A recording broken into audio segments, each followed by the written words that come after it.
Hey everybody, Chef Clay Peden here from our remote kitchen here located in my house.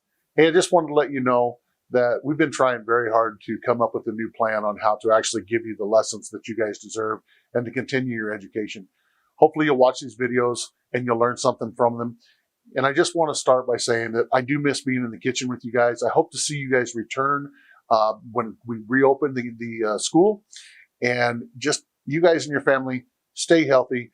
Do the right thing. May God bless you.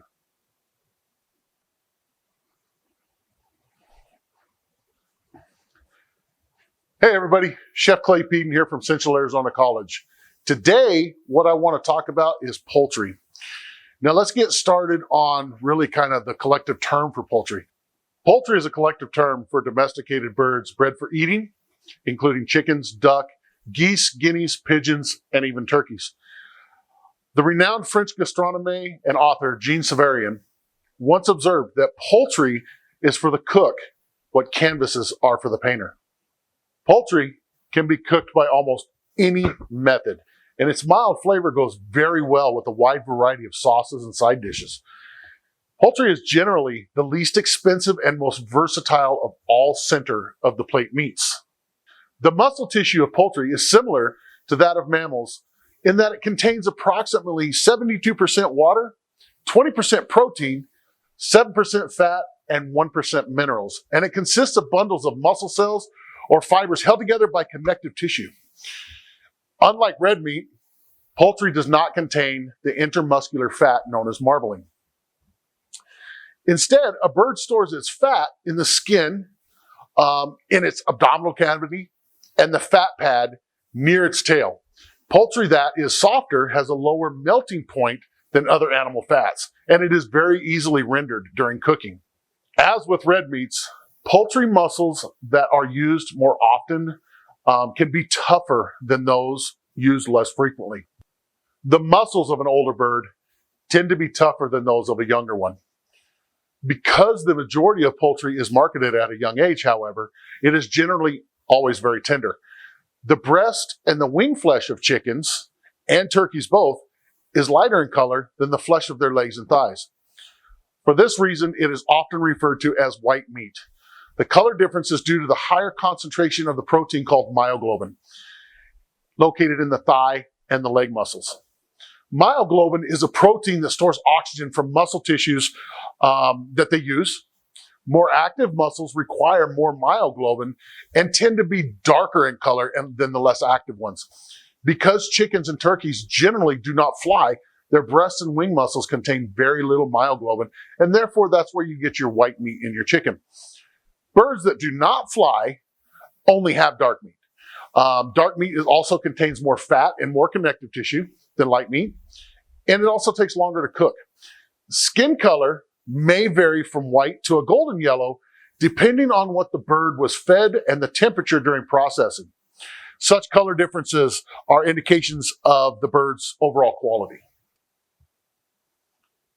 Now, poultry can be purchased in many different forms: fresh, frozen, whole, already cut up, bone-in, boneless, skinless, or with skin on. You also can do it in PC, which stands for portion control. IQF, which means individually quickly frozen or ground. Now, chicken and turkeys are also widely used in prepared and convenience items and are available fully cooked and vacuum wrapped or boned and canned.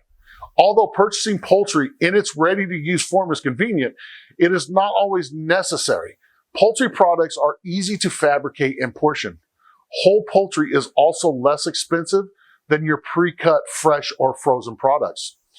You should always consider your menu, your labor costs, storage facilities, and employee skills when deciding whether or not to purchase whole poultry or some other form though. Think of your food cost as well. In addition to economics, other considerations when purchasing poultry include the variety of how many birds are raised and they're processed. Also, free-range poultry has become increasingly popular in recent years, in part because of the costs, its versatility, and considered healthier than red meat. According to recent reports, in just the United States, consumption is at an all-time high. of more than 180 pounds annually per person. Now, to meet this ever-increasing demand, chickens are raised indoors in huge chicken houses that may contain as many as 20,000 birds. They are fed a specifically formulated mixture composed primarily of corn and soybean meal, protein, vitamin minerals, and small amounts of antibiotics are added to the produce to make the bird grow even faster and quicker.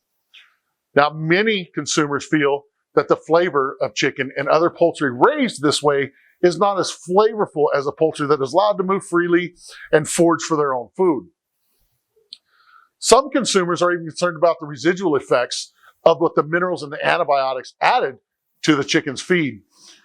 So, to meet these demands for chicken and poultry raised the old-fashioned way, some farmers raise free-range and pasture-raised chickens, duck, geese, turkeys, and many other types of birds.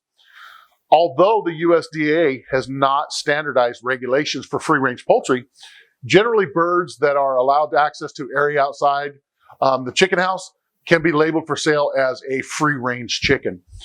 Now remember, free-range can mean simply that they were not raised in cages and they had very limited access to the outdoors. This does not always mean the bird was able to roam around in the green grass in a pasture like many people think. The term pasture raised are true free-range birds. It generally refers to birds that have been raised outdoors with access to fresh vegetation. Although this term is not standardized, farmers go above and beyond requirements to raise birds without antibiotics, feeding them a vegetarian diet, allowing them to forage for their own food. Also, the farmers are employing more humane growing methods and processing them without these other preservatives. A true free-range chicken, they are marked at 9 to 10 months old and weigh anywhere between 4 to 4.5 to 5 pounds, which is considerably more mature and heavier than conventional broilers. They also must be sold with the heads and feet intact, and they're more expensive than your conventionally raised chickens. After poultry is slaughtered, it must be cleaned and then chilled. In order to do this, the carcass are typically submerged in a series of ice baths to reduce the core temperatures to the safe temperatures below 40 degrees within 4 hours of death. During this process, the poultry absorbs moisture, particularly in the skin. An alternate method is called air chilling. This employs cold, purified air to reduce the core temperature of the birds instead of being in water. The poultry carcasses are then suspended in chambers where circulating cold air rapidly cools them. Proponents of air chilling are at its most costly and time-consuming than water, but praise the flavor and the crispiness of the skin of the poultry that it produces by using this method. Now, because air chilling actually reduces water consumed and reduces the risk of cross-contamination during poultry processing, it is attracting industry's attention and may lead to even a shift in all practices, although they may be higher risks of airborne contaminants passing from one bird to another using this method. Poultry requires time and temperature control for safety and is particularly susceptible to contamination by, of course, we all know, Salmonella bacteria. It is critical that poultry be stored at the correct temperatures. Fresh chickens and other small birds need to be stored on ice at about 32 to 34 degrees for up to 2 days. Now, larger birds can be stored up to 4 days at these temperatures, but frozen poultry should be kept always at 0 degrees or below and can be held up to 6 months. Poultry should be thawed gradually in refrigeration, allowing 2 days for chickens and as long as up to 4 days for other larger birds such as turkeys. Never attempt to cook poultry that is still partially frozen, as it will be impossible to cook the product evenly in the areas that are still frozen and may not reach the temperatures of 165 are necessary to destroy harmful bacteria. Never partially cook poultry one day and finish cooking it later. Bacteria is more likely to grow under these such conditions. USDA chicken classes of poultry are as follows. On the table on the screen, you're going to see class, description, age, weight, and cooking method. Now, a game hen is the class. The description of a game hen is a young or immature progeny of a Cornish chicken or of a Cornish chicken and a White Rock chicken, and are very flavorful. The age is 5 weeks or less, and they weigh about 1 to 2 pounds or even less. The proper cooking method on these is going to be to split them and broil or grill or even roast. Below that, you're going to get the broiler or the fryer. Now, this chicken is young with soft, smooth textured skin, relatively lean, and a very flexible breastbone. The age of those is anywhere from about 10 weeks or less. These average weight is about 3 pounds 8 ounces or less. Any cooking method you can use on these. They're very versatile. Next, you're going to go to roaster. A roaster is a young bird with tender meat and smooth textured skin. The breastbone is less flexible than broilers, and their age is about 8 to 12 weeks.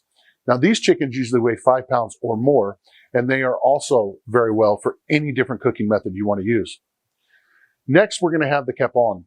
Surgically castrated male is with a tender meat with soft, smooth textured skin.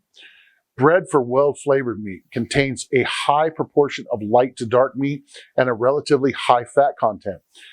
Now, these aged are usually about 4 to 8 months and weigh about 4 to 7 pounds. These are excellent for roasting. Your last one is your hen or your stewing chicken. That is a mature female, flavorful but less tender meat, and it has a non-flexible breastbone. These chickens usually range between anywhere from 10 months or older, and they weigh from about 2 to 8 pounds. It just all depends on what size you can find. And they're best for using for stew or braising. Now, when we talk about USDA, duck, goose, guinea, pigeon, and turkey classes are all different than chicken. And on this chart, you're going to go through the duck classes, the goose classes, the guinea classes, the pigeon classes, and the turkey classes. So let's get started with the duck classes. The first one you're going to have is a broiler or fryer, which is a young bird with tender meat that has a soft bill and a windpipe. These are usually 8 weeks or less and weigh from 3 pounds to 4 pounds. Cooking method on those are roasted at very high temperatures. A roaster, young bird with tender meat, rich flavor, easily dented windpipe, usually are 16 weeks or less. They range from 4 to 6 pounds, and the cooking method is roast. Now, a mature duck is an old bird with a tough flesh, hard bill, and a complete windpipe. These are usually 6 months or older and weigh in between 4 to 6 pounds. Those are tougher meat, so usually those are used for braising. Now, when we get to the next section, which is the goose class, you have 2 of them. One is the young, which is a rich, tender, dark meat with large amounts of fat, easily dented windpipe, which is usually 6 months or less and weigh anywhere from 6 to 12 pounds. And they're usually roasted at high temperatures, accompanied with an acidic sauce. Then you have your mature, tough flesh with a hard windpipe, over 6 months of old, usually weighing anywhere between 10 and 16 pounds, and again, used for braising or stewing. Next class, as we're going to get into, is the guineas. The first one is a young, and the description of that is a tender meat, flexible breastbone, 3 months or less, 12 ounces to 1 pound 8 ounces. And the cooking method on those are barred and roast, saute. Then your next one is mature, tough flesh, hard breastbone, over 3 months, 1 to 2 pounds. And of course, you're going to braise or stew. The next class is your USDA pigeon class. You have 2 different classes in here. You have your squab, which everybody's familiar with that, and then you have your pigeon. Now, your squab is an immature pigeon, very tender, dark flesh, and a small amount of fat. This is what you're most likely going to be getting in a restaurant in this pigeon class. 4 weeks or less, 12 ounces to 1 pound 8 ounces, and those are usually broiled, roasted, or sauteed. Your pigeon, on the other hand, is a mature bird with a coarse skin and tough flesh. Over 4 weeks old, 1 to 2 pounds, and those again are used for braised or stewed. Your last class is your USDA turkey class. You start off with your fryer or your roaster, which is an immature bird of either sex. Males are called toms. Tender meat with smooth skin, Flexible breastbone, 16 weeks or less, weigh 4 to 9 pounds. Usually these are used for roast or cut into scallops and saute or pan fry. A young turkey is a tender meat with smooth skin, less flexible breastbone, which usually is about 8 months or less, and weigh 8 to 22 pounds. Those are used, of course, for our roasting or our stewing. A yearling is a fairly mature bird, reasonable tender meat, and slightly coarse skin. Usually these are about 15 months or less and weigh anywhere from 10 to 30 pounds. Again, used for roast or stewing. Your mature bird is older bird that has very coarse skin and very tough flesh. Usually these birds are 15 months or older and weigh again anywhere from 20 to 30 pounds. These are used for stew or ground up and used in processed products. Now the figure you're looking at right now, this is called the USDA inspection stamp for poultry. If you notice on the next image you're going to see a grade stamp for USDA poultry. This is the grade stamp A used for poultry. Notice the difference between these two stamps. Now on this image that you're going to see in this video, we're going to go through the parts of a chicken. Remember, smaller cuts are to the left are fabricated from the larger cuts to the right. So starting on the right, we're going to start at the feet. We're going to go up with the leg quarter with the backbone, which you will see on the other side. That's where your thigh and your drumstick come from. Also, you have your whole leg, and then we go up to the breast with your skin on, bone in. Now from that, of course, it only makes sense that you get your breasts boneless, skinless, but inside there is an inner fillet called the tenderloin. On top of that, you have your 3-joint wing. Of course, we all know we like hot wings. So on the other side, you'll see your wingtip and your mid-joint wing and your drumette. Those are your hot wings. And to finish it out, you have your forequarter, which is your breast and wing. The only time you're going to keep that part of the chicken like that is if you've been asked to make an airline chicken breast. And now, last but not least, you have your neck, which is used for making gravies and such with chicken flavor. After watching this video lecture, you should be able to identify the structure and composition of poultry, identify various kinds and classes of poultry, explain poultry inspection and grading practices, purchase poultry appropriate for your needs, store poultry properly and safely, prepare poultry for cooking, and apply appropriate cooking methods to poultry. Hey guys, thanks for joining me today in this video lecture. Hopefully it was informative and you learned something from it, and I will see you at the next one. Have a good day.